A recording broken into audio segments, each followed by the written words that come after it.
8 ნოემბერს ქართული ეკლესიის მიერ წმინდანად შერაცხული საზოგადო მოღვაწის ილია ჭავჭავაძის დაბადების დღეა. სადღესასწაულო დღესთან დაკავშირებით მწერლის მშობლიური ქალაქი განსაკუთრებულად ემზადება. დაგეგმილია არაერთი კულტურულ-სპორტული აქტივობა, ხელნაკეთი ნივთებისა და ნამუშევრების გამოფენა, გაყიდვა.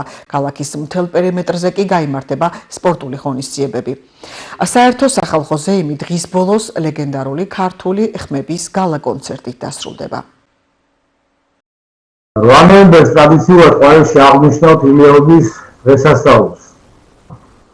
ღონისძიების ფარგლებში დაგეგმილია ილია ჭავჭავაძის ბარელიეფისა და ილიას გორაზე არსებული ძეგლის ყვავილებით შემკობა.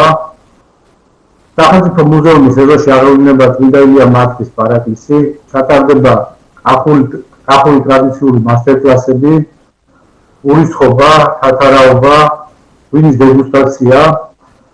ასევე ყველა სოფელს ექნება წარმოდგენილი კულინარიული სივრცე, სადაც შეძლებთ ადგილობრივი ტრადიციული კერძების დაგემოვნებას, ურისხობა, საბავშვო ფერადი და ლამაზად გაფორმებული სივრცეები, იქნება ბარაბან შოუ, რაც დამეთანხმებით ნამდვილად კარგი სანახავია, ურისხობა სამეწარმოო სივრცეები, სადაც ადგილობრივები წარმოადგენენ თავიანთ ნამუშევრებს, ხელნაკეთ ნივთებს, ასევე შესაძლებლობა გექნებათ დააგემოვნოთ ადგილობრივი მეღვინეების პროდუქცია.